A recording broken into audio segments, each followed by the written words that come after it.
Vous avez déjà essayé de vous débarrasser d'une habitude qui vous colle à la peau, Mais je me serais dit, mais vous fumez, monsieur? mais à chaque fois, quelque chose vous ramène en arrière. Vous vous sentez comme pris au piège, incapable de passer outre ce besoin, cette envie qui vous contrôle, peu importe de quoi il s'agit. Aujourd'hui, je vais vous donner 6 étapes essentielles pour reprendre le pouvoir sur votre vie, que ce soit le tabac, l'alcool ou même les réseaux sociaux. On va voir ensemble comment arrêter d'être esclave de son addiction et comment reprendre les rênes étape par étape. Salut à tous, moi c'est Adrien et bienvenue sur la chaîne Adrien Dépendance, où j'aide ceux qui, comme moi, ont décidé de dire stop à l'addiction. Pour ceux qui ne me connaissent pas encore, j'ai moi-même lutté longtemps avec le cannabis et la cigarette, et comme beaucoup de monde, l'addiction aux réseaux sociaux. Je sais à quel point c'est difficile d'en sortir, mais j'ai aussi appris plein de choses en cours de route pour aider à tourner la page. J'ai d'ailleurs ouvert un espace où vous pourrez partager vos avancées, poser vos questions et recevoir du soutien en direct. Le lien est juste dans la description. Ok, donc la première étape, et peut-être la plus importante, c'est de comprendre ce qui nous pousse à consommer ou à se comporter de cette manière. Les addictions sont rarement le fruit du hasard. Elles sont souvent une réponse à un besoin, une fuite ou un moyen de gérer ses émotions. Prenez le temps de creuser les raisons derrière votre dépendance. Essayez de vous poser des questions comme « Pourquoi ai-je besoin de ça ?»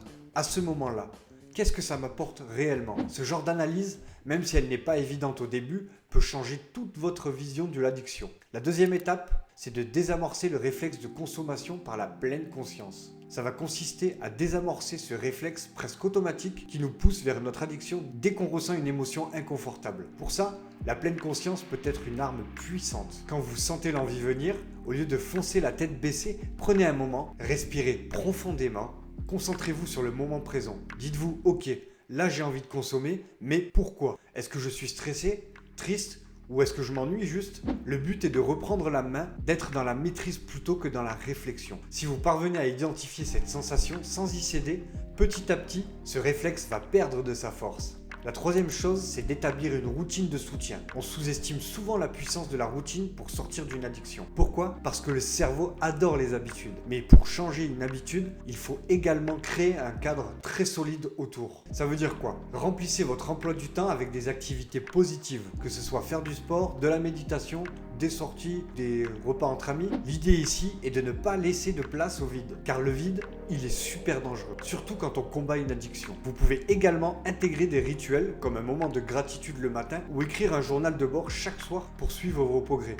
Je vous renvoie d'ailleurs sur une vidéo que j'ai faite il y a peu de temps sur le sujet. Pour ceux qui sont intéressés, je vous laisse le lien de la vidéo en description. Plus vous ancrez des bonnes habitudes, plus vous affaiblissez l'addiction en vous détournant naturellement vers des choix qui vous font du bien. Une étape super importante, c'est de se fixer des micro-objectifs et célébrer chaque victoire. Les grandes étapes de la réussite sont souvent des petits pas accumulés. Plutôt que de vous dire je vais arrêter pour toujours, ce qui est intimidant et même décourageant, commencez par des petits défis. Dites-vous par exemple aujourd'hui je ne vais pas consommer, juste aujourd'hui. Puis le lendemain vous vous dites la même chose et ainsi de suite. Chaque fois que vous réussissez, prenez un moment pour vous féliciter, même pour une journée sans céder. La motivation vient souvent des petites réussites accumulées. Notez chaque étape, chaque victoire et vous verrez à quel point vous avancez. La cinquième étape va être d'éliminer les déclencheurs et reconstruire votre environnement. Cette étape est super importante. Il faut que vous identifiez et éliminer les déclencheurs qui vous poussent à consommer. Parfois, ça va être de simplement réorganiser son espace ou de ne pas passer dans certains lieux. Par exemple, si vous avez l'habitude de fumer en regardant la télé, essayez de changer de place ou même de remplacer cette habitude par une activité différente. Reconsidérez votre environnement et voyez comment vous pouvez le transformer pour éviter les tentations.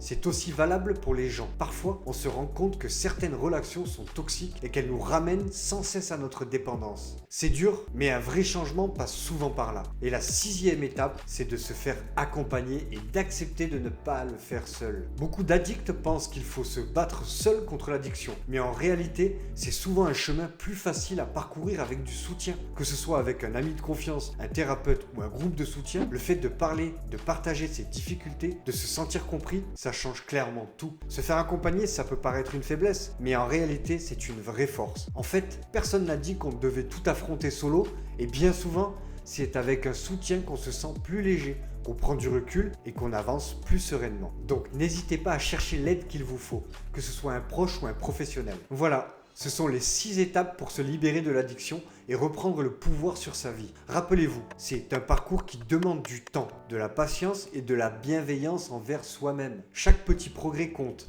chaque jour sans céder est une victoire. Allez-y étape par étape et ne lâchez rien. N'oubliez pas, si vous avez envie de passer à l'action et d'avoir un vrai soutien au quotidien, mon groupe Telegram est là pour ça. J'essaye de créer une petite communauté soudée, prête à vous accueillir et à vous aider dans votre parcours d'arrêt du cannabis. Je vous laisse le lien juste en bas dans la description. Merci d'avoir regardé la vidéo jusqu'à la fin et n'hésitez pas à laisser en commentaire votre ressenti ou vos propres astuces pour avancer vers le chemin de la liberté. En attendant la prochaine vidéo, prenez soin de vous, de votre santé mentale.